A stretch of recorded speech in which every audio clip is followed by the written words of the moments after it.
ಕೇಂದ್ರ ಸರ್ಕಾರ ಜಾರಿಗೆ ತಂದಿರುವ ವಿಬಿಜಿ ರಾಮ್ಜಿ ಯೋಜನೆ ಗ್ರಾಮ ಪಂಚಾಯಿತಿಗಳ ಅಧಿಕಾರವನ್ನು ಸಂಪೂರ್ಣವಾಗಿ ಕಿತ್ತುಕೊಳ್ಳಲಿದೆ ಎಂದು ಕಾಂಗ್ರೆಸ್ ಮುಖಂಡ ಹಾಗೂ ರಾಜೀವ್ ಗಾಂಧಿ ಪಂಚಾಯತ್ ರಾಜ್ ಸಂಘಟನೆ ಜಿಲ್ಲಾಧ್ಯಕ್ಷ ಜಿಆರ್ ರಾಘವೇಂದ್ರ ಗೌಡ ತಿಳಿಸಿದರು.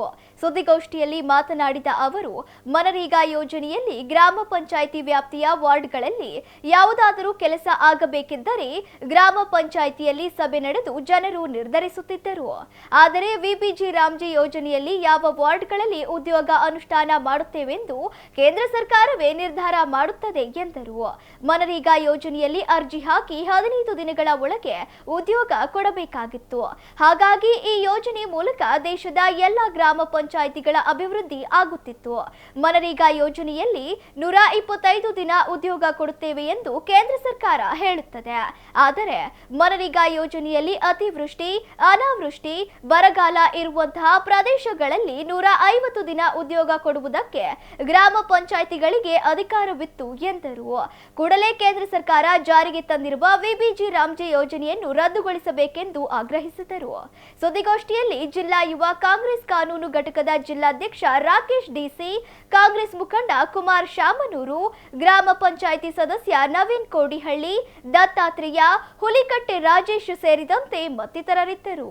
ಈ ರಾಷ್ಟ್ರೀಯ ಉದ್ಯೋಗ ಖಾತ್ರಿ ಅಂದರೆ ನಮ್ಮ ದೇಶದಲ್ಲಿರ್ತಕ್ಕಂಥ ಗ್ರಾಮೀಣ ಭಾಗದ ಜನಗಳಿಗೆ, ಅಂದರೆ ಬಡ ಜನಗಳಿಗೆ, ಮಧ್ಯಮ ವರ್ಗದ ಜನಗಳಿಗೆ ಉದ್ಯೋಗದ ಭದ್ರತೆ ಕೊಡಬೇಕು ಅಂತಂದು ಒಂದು ಮುಂಚೂಣಿಯಲ್ಲಿ ಆಗಿನ ಸರ್ಕಾರ UPA ಗೌರ್ಮೆಂಟು ಈ ಕಾಯ್ದೆಯನ್ನು ಆಗಸ್ಟ್ 25, 2005 ಜಾರಿಗೆ ತಂತು. ಇದನ್ನು ಅಫಿಷಿಯಲಿ ಲಾಂಚ್ ಮಾಡಿದ್ದು ಫೆಬ್ರವರಿ 2, 2006ರಲ್ಲಿ. ಅದು ನಮ್ಮ ದೇಶದ 27 ರಾಜ್ಯಗಳಲ್ಲಿ ಅತಿ ಹಿಂದುಳಿದ ಪವರ್ಟಿ ಅಂದರೆ ಬಡತನ ರೇಖೆಗಿಂತ ಕೆಳಗಿರುವಂಥ ಜನಗಳು ಅನುಕೂಲ ಆಗಲಿ ಅಂತೇಳಿ 200 ಜಿಲ್ಲೆಗಳಲ್ಲಿ ಇದನ್ನು ಅನುಷ್ಠಾನಕ್ಕೆ ತರ್ತಾರೆ. ಮೊದಲು ಸ್ಟಾರ್ಟ್ ಆಗಿದ್ದು ಆಂಧ್ರ ಪ್ರದೇಶದ ಅನಂತಪುರ ಜಿಲ್ಲೆ ಒಂದು ಹಳ್ಳಿಯಲ್ಲಿ ಇದನ್ನ ಲಾಂಚ್ ಮಾಡ್ತಾರೆ. ಉದ್ದೇಶ ಅಷ್ಟೇ, ಒಂದು ಕುಟುಂಬಕ್ಕೆ 100 ದಿನದ ಉದ್ಯೋಗದ ಭದ್ರತೆಯನ್ನು ಕೊಡಬೇಕನ್ನೋ ಉದ್ದೇಶದಿಂದ ಗ್ರಾಮ ಪಂಚಾಯಿತಿಗಳಿಗೆ ಒಂದು ಅಧಿಕಾರ ವಿಕೇಂದ್ರೀಕರಣದ ಮೂಲಕ ಗ್ರಾಮಗಳನ್ನು ಅಭಿವೃದ್ಧಿ ಪಡಿಸ್ಬೇಕನ್ನೋ ನಿಟ್ಟಿನಲ್ಲಿ ನಮ್ಮ ಮಹಾತ್ಮ ಗಾಂಧಿಯವರು ಕಂಡಂಥ ಸ್ವರಾಜ್ಯದ ಕನಸನ್ನು ಈಡೇರಿಸೋದಕ್ಕೋಸ್ಕರ UPA ಸರ್ಕಾರ ಇದನ್ನು ಜಾರಿಗೆ ತಂತು. ಈ ರಾಷ್ಟ್ರೀಯ ಉದ್ಯೋಗ ಖಾತ್ರಿ ಯೋಜನೆಯ ಹೆಸರನ್ನು 2009 ಅಕ್ಟೋಬರ್ 2 ಮಹಾತ್ಮ ಗಾಂಧೀಜಿಯವರ ಜಯಂತಿಯಂದು ಮಹಾತ್ಮ ಗಾಂಧಿ ರಾಷ್ಟ್ರೀಯ ಉದ್ಯೋಗ ಖಾತ್ರಿ ಯೋಜನೆಯಾಗಿ ಮರುನಾಮಕರಣ ಮಾಡ್ತೀವಿ.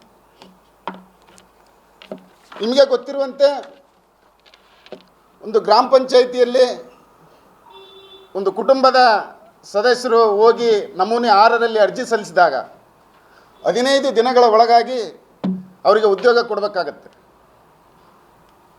15 ದಿನಗಳ ಒಳಗಾಗಿ ಕೆಲಸ ಕೊಡಲಿಲ್ಲ ಅಂದರೆ ನಿರುದ್ಯೋಗ ಭತ್ಯೆಯನ್ನು ಕೊಡಬೇಕಾಗಿತ್ತು.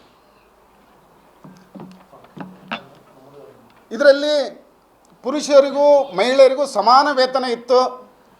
ಅದು ಯಾವ ರೀತಿ ಅಂದರೆ ಅವರು ಉದ್ಯೋಗ ಮಾಡಿ ಒಂದು ವಾರದೊಳಗೆ 15 ದಿನಗಳ ಒಳಗಾಗಿ ಯಾವುದೇ ಮಧ್ಯವರ್ತಿಗಳ ಹಾವಳಿ ಇಲ್ಲದೆ ನೇರವಾಗಿ ಅವ್ರ ಖಾತೆಗಳಿಗೆ ಜಮಾ ಆಗ್ತಿತ್ತು.